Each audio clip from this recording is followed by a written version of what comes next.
വളരെ വ്യത്യസ്തമായിട്ടുള്ള ഒരു ഡിസ്കഷൻ വീഡിയോ ആയിട്ടാണ് ഞങ്ങൾ രണ്ടുപേരും ഇന്ന് എത്തിയിരിക്കുന്നത്. സാധാരണ ഞങ്ങൾ രണ്ടുപേരും HSA ഇംഗ്ലീഷിൻ്റെ ഡിസ്കഷൻ വീഡിയോ ആയിട്ട് വരുമ്പം ഒന്നുകിൽ സിലബസ് മാറുമോ, അല്ലെങ്കിൽ പ്രീവിയസ് ഇയർ ക്വസ്റ്റ്യൻ പേപ്പർ എങ്ങനെയാണ്, അല്ലെങ്കിൽ നമ്മുടെ കോഴ്സിൻ്റെ പ്രത്യേകതകൾ, പൊതുവായിട്ടുള്ള കാര്യങ്ങളാണ് പറയുന്നത്. ഇന്നത്തെ വീഡിയോയുടെ പ്രത്യേകത എന്താണെന്ന് ചോദിച്ചു കഴിഞ്ഞാൽ, ഞങ്ങൾ HSA ഇംഗ്ലീഷ് സിലബസിലുള്ള ഒരു മൊഡ്യൂളിൻ്റെ ഇമ്പോർട്ടൻസ് പറയാൻ വേണ്ടിയാണ് വന്നിരിക്കുന്നത്. അപ്പോൾ കേൾക്കുമ്പോൾ തന്നെ നിങ്ങൾക്ക് തോന്നും എന്താണ് ഒരു മൊഡ്യൂളിന് ഇത്ര പ്രത്യേകത. അത് ഏത് മൊഡ്യൂളാണെന്ന് പറയാം. മൊഡ്യൂൾ 4 ആണ്. ലിറ്റററി ക്രിറ്റിസിസം ആൻഡ് മൂവ്മെൻറ്റ്സ് എന്ന് പറയുന്ന ഒരു മൊഡ്യൂൾ ഉണ്ടല്ലോ. അപ്പോൾ അതിനെന്താണ് പ്രത്യേകത എന്ന് നിങ്ങൾക്ക് തോന്നാം. സോ അതിന് പ്രത്യേകതയുണ്ട്. അതിൻ്റെ കാര്യങ്ങൾ ചർച്ച ചെയ്യാൻ വേണ്ടിയാണ് ഞങ്ങൾ ഇന്ന് എത്തിയിരിക്കുന്നത്. എല്ലാവർക്കും ഒരു പുതിയ വീഡിയോയിലേക്ക് സ്വാഗതം. എന്നോടൊപ്പം HSA ഇംഗ്ലീഷ് കോഴ്സുകൾ കൂടുതൽ ടോപ്പിക്സ് കൈകാര്യം ചെയ്യുന്ന ആർഷ മിസ് ഉണ്ട്.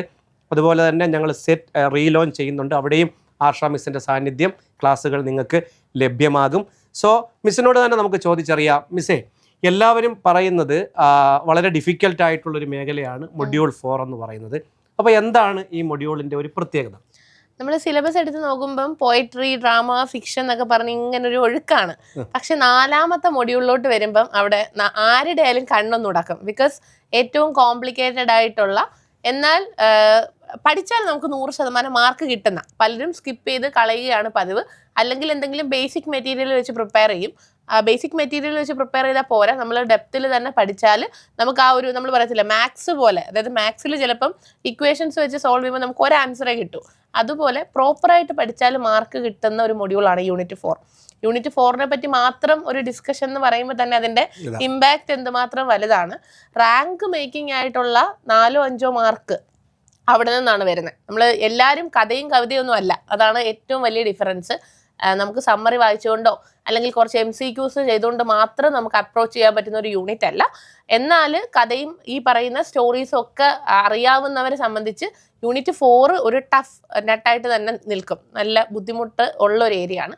ഏറ്റവും സിംപ്ലിഫൈഡ് ആയിട്ടാണ് നമ്മൾ ആ പോർഷൻ നമ്മുടെ HSA സിലബസിൽ എടുക്കുന്നത്. ഇത്ര നാളും നമ്മൾ ടച്ച് ചെയ്യാതെ വെച്ചിരുന്നത് തന്നെ ഇൻ സിലബസ് മാറുവാണെങ്കിൽ ഇത് ബുദ്ധിമുട്ടുള്ള ഭാഗങ്ങൾ ആദ്യമേ പഠിപ്പിക്കണ്ടല്ലോ എന്നുള്ളത് കൊണ്ടാണ്. അപ്പോൾ ഇനി വെയിറ്റ് ചെയ്യാൻ സമയമില്ല. എൻട്രിയിൽ യൂണിറ്റ് 4ൻ്റെ ക്ലാസ്സസ് സ്റ്റാർട്ട് ചെയ്തിട്ടുണ്ട്. നമ്മുടെ കൂടെ തന്നെ നമ്മുടെ സ്റ്റഡി പ്ലാനോടൊപ്പം തന്നെ നിങ്ങളത് പ്രിപ്പയർ ചെയ്ത് തുടങ്ങണം. ഓക്കെ, ടീച്ചർ പറഞ്ഞതിൽ നിന്നും യൂണിറ്റ് അല്ലെങ്കിൽ മൊഡ്യൂൾ 4ൻ്റെ ഇമ്പോർട്ടൻസ് നിങ്ങൾക്ക് മനസ്സിലായി കാണും. എനിക്ക് ചോദിക്കാനുള്ള രണ്ടാമത്തെ കാര്യം ഉദ്യോഗാർത്ഥികളുടെ തന്നെ സംശയമാണ്.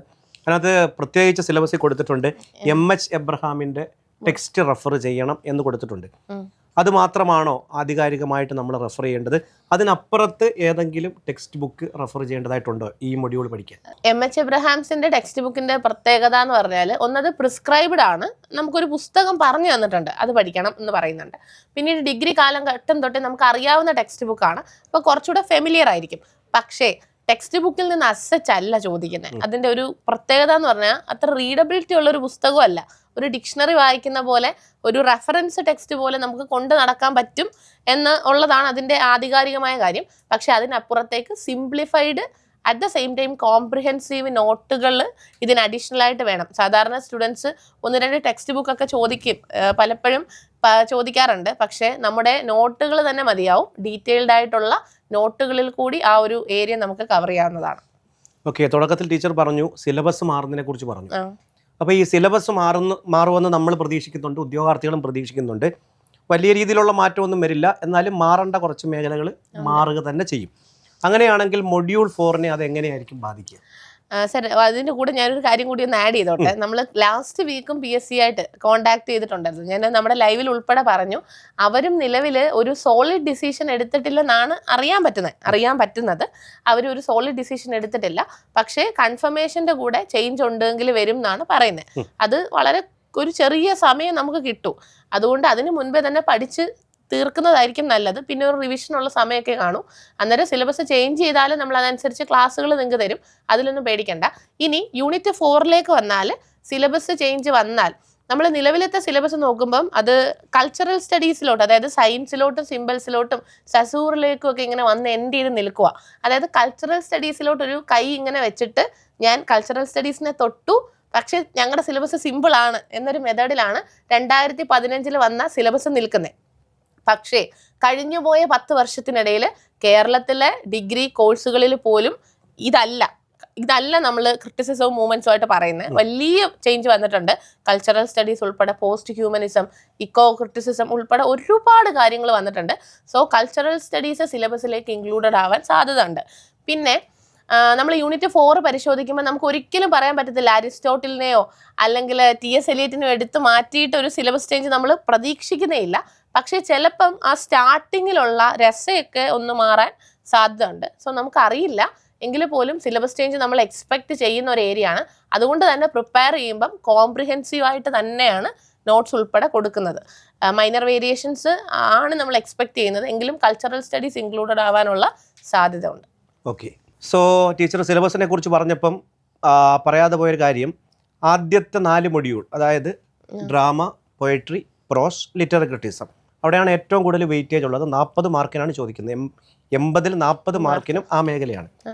അപ്പോൾ അതുകൊണ്ട് തന്നെ ഒരുപാട് കാലത്തെ എക്സ്പീരിയൻസ് ഉള്ള HSA പരീക്ഷയ്ക്ക് വേണ്ടി തയ്യാറെടുപ്പ് നടത്തി, അതുപോലെ തന്നെ ഒരുപാട് ഉദ്യോഗാർത്ഥികളെ പഠിപ്പിച്ചൊരു അധ്യാപിക എന്ന നിലയിൽ എനിക്ക് ചോദിക്കാനുള്ളൊരു ചോദ്യം, എത്ര മാർക്ക് വരെ ഈ മൊഡ്യൂൾ 4-ൽ നിന്ന് നമുക്ക് പ്രതീക്ഷിക്കാം? 40 മാർക്കിൽ കഴിഞ്ഞ തവണത്തെ ക്വസ്റ്റ്യൻ പേപ്പർ വെച്ചിട്ടാണ് പറയുന്നതെങ്കിൽ 4 തൊട്ട് 5 ക്വസ്റ്റ്യൻ വരെ നമ്മൾ കാണുന്നുണ്ട്. അത് പക്ഷേ സാർ നമ്മൾ ഇതിൻ്റെ അകത്തൊരു, ഞാൻ പറയട്ടെ, വാരി വലിച്ചൊരു പഠനം വേണ്ടാത്തൊരു മൊഡ്യൂളാണ് യൂണിറ്റ് 4.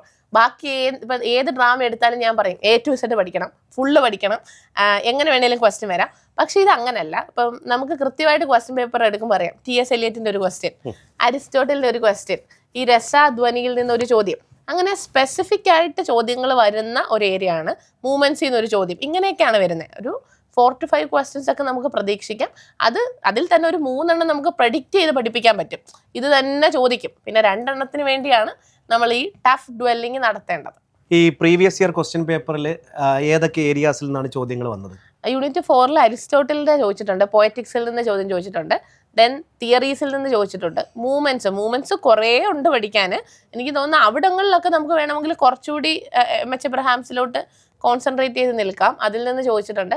അതുപോലെ തന്നെ ആ ഒരു പോർഷനിൽ നിന്ന് എല്ലാം ഒന്ന് ടച്ച് ചെയ്താണ് ക്വസ്റ്റ്യൻസ് വരുന്നത്. നമ്മൾ ഡീറ്റെയിൽഡ് ആയിട്ടുള്ള ആ ഒരു ഏരിയയിൽ നിന്നുള്ള കുറച്ച് ക്വസ്റ്റ്യനൊക്കെ ആപ്പിലോട്ട് ചെയ്ത് കൊടുത്തിട്ടുണ്ട്. യൂട്യൂബിലേക്കും ഉടനെ തന്നെ 1-2 വീഡിയോസ്, അതായത് നമുക്ക് ആക്ച്വലി നമ്മുടെ സ്റ്റുഡൻറ് കമ്മ്യൂണിറ്റി എന്ന് പറഞ്ഞാൽ കുറച്ച് നമ്മുടെ യൂട്യൂബ് വഴി ക്ലാസ്സസ് കാണുന്ന സ്റ്റുഡൻസും ഉണ്ട്. അവർക്ക് കൂടി വേണ്ടിയിട്ട് ഒരു ജനറൽ ഇൻട്രൊഡക്ഷൻ ഇടണം എന്നാണ് വിചാരിക്കുന്നത്. അതൊക്കെയും നമുക്കിനി വരുന്ന മാസങ്ങളിൽ കൃത്യമായിട്ട് ചെയ്യാം. ഈ മൊഡ്യൂൾ 4 പഠിച്ചു തുടങ്ങുന്ന ഉദ്യോഗാർത്ഥികൾ എവിടെ നിന്ന് തുടങ്ങണം? ക്വസ്റ്റ്യൻ പേപ്പർ എടുത്ത് വെക്കുക, സിലബസ് എടുത്ത് അതിൻ്റെ കൂടെ തന്നെ ജോയിൻ ചെയ്യുക. എന്നിട്ട് ആദ്യത്തെ 5 പൊട്ടൻഷ്യൽ ക്വസ്റ്റ്യൻ ഉണ്ട്. ഞാൻ പറഞ്ഞല്ലോ, റിപ്പീറ്റഡ് ആയിട്ട് ഞാൻ പറയുന്നുണ്ട്. അരിസ്റ്റോട്ടിൽ, TS എലിയറ്റ് തുടങ്ങി, സസൂർ തുടങ്ങിയ കുറച്ച് കാര്യങ്ങൾ ആദ്യം പഠിക്കുക. ശേഷം 1 എന്ന് പറഞ്ഞിട്ട് നമ്മുടെ നോട്ട്സ് വെച്ചിട്ട് നിങ്ങൾ പ്രിപ്പയർ ചെയ്ത് തുടങ്ങണം. അതിനുശേഷം നമുക്ക് വേണമെങ്കിൽ നമ്മുടെ MCQs ധാരാളമായിട്ടുണ്ട്. ലാസ്റ്റ് എക്സാം ഒക്കെ അടുക്കുമ്പോഴത്തേക്കും നമ്മുടെ റിവിഷൻ ഭയങ്കര സ്ട്രോങ് ആയിട്ട് ചെയ്യണം എന്നാണ് നമ്മൾ വിചാരിക്കുന്നത്. റിവിഷൻ സമയത്ത് യൂണിറ്റ് 4-നും ഡ്രാമയ്ക്കും കുറച്ച് ഇമ്പോർട്ടൻസ് കൊടുക്കണം. അങ്ങനെ നമ്മൾ കുറച്ച് MCQs കൂടി ചെയ്യും. അപ്പം നിങ്ങൾ ബേസിക് ആയിട്ട് സിലബസിൽ നിന്ന് തുടങ്ങുക, നമ്മുടെ കോഴ്സിൽ കൂടി പോവുക. റിവിഷൻ സമയത്ത് ലാസ്റ്റത്തെ റിവിഷൻ ഷെഡ്യൂളിൽ ധാരാളമായിട്ട് ചോദ്യങ്ങൾ യൂണിറ്റ് 4-ൽ നിന്നും ഡ്രാമയിൽ നിന്നും നമ്മൾ ആഡ് ചെയ്യും. ഇത് രണ്ടും ചെയ്ത് പഠനത്തെ ഒന്ന് പക്ക ആക്കി വെച്ചിട്ട് എക്സാം ഹാളിലോട്ട് പോകാൻ പറ്റും. അപ്പോൾ തീർച്ചയായിട്ടും ഈ ഡിസ്കഷൻ നിങ്ങൾക്ക് വലിയ ഗുണം ചെയ്തു എന്ന് പ്രതീക്ഷിക്കുന്നു. പ്രത്യേകിച്ച് മൊഡ്യൂൾ 4 പോലുള്ളൊരു ഡിഫിക്കൽട്ട് പോർഷൻ പഠിക്കുമ്പോൾ ശ്രദ്ധിക്കേണ്ട കാര്യങ്ങൾ എന്തൊക്കെയാണ് എന്ന് നിങ്ങൾക്കൊരു അവയർനെസ് തരാൻ വേണ്ടിയാണ് ഞങ്ങൾ ഈ വീഡിയോ ആയിട്ട് വന്നിരിക്കുന്നത്. അതിലുപരി HSA എല്ലാ കോഴ്സുകളും ഗംഭീരമായിട്ട് എൻട്രിയിൽ പൊയ്ക്കൊണ്ടിരിക്കുന്നുണ്ട്. HSA ഇംഗ്ലീഷിനെ കുറിച്ച് ഞാൻ എടുത്തു പറയട്ടെ.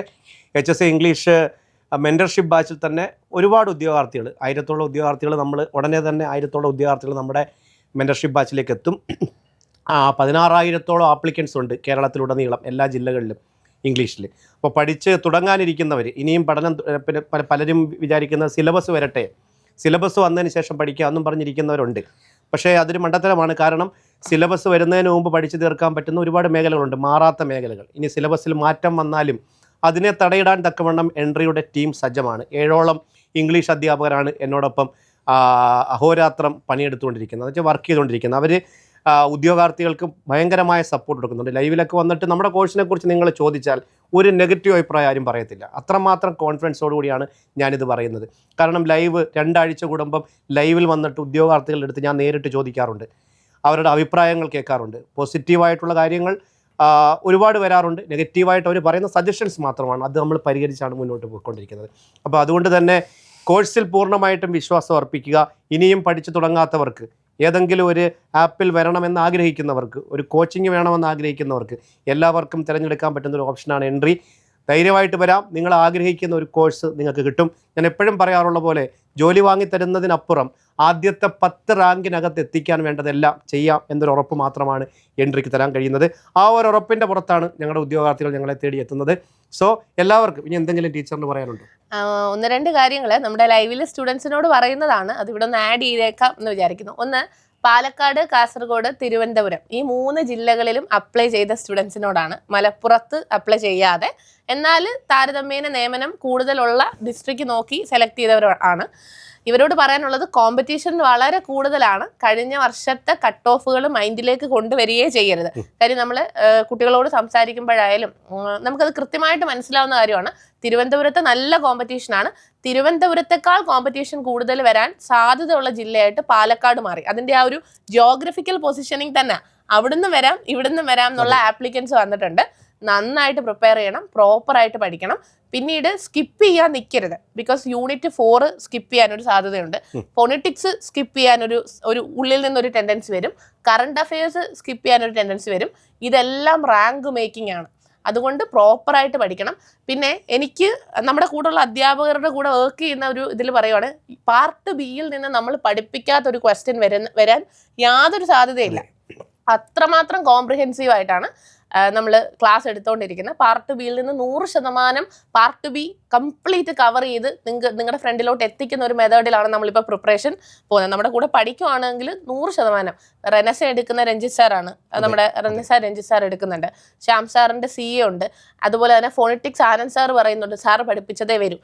സോ നിങ്ങളൊരു സമഗ്രമായ പ്രിപ്പറേഷനാണ് ആഗ്രഹിക്കുന്നതെങ്കിൽ അതിവിടെ ഉണ്ട്. പക്ഷേ അതിന് കൂടെ തന്നെ ഈക്വലായിട്ട് അവർ വർക്ക് ചെയ്യണം എന്നുള്ളതുകൊണ്ട്. അപ്പോൾ അതിന് റെഡി ആണെങ്കിൽ 100% നിങ്ങൾക്ക് ആശ്രയിക്കാവുന്ന ഗോൾഡിൻ്റെ ബാച്ച് സെൻട്രിയിൽ റണ്ണിങ് ആണ്.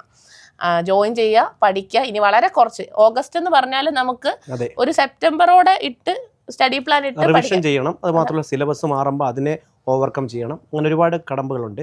സോ അവസാനിപ്പിക്കുകയാണ്, മുൻവിധികളില്ലാതെ പഠിക്കുക, ഒരു ഗൈഡൻസോട് കൂടി പഠിക്കുക, മുന്നോട്ട് പോകുക, വിജയത്തിലേക്ക് എത്തുക. എല്ലാവർക്കും ആശംസകൾ. നന്ദി, നമസ്കാരം.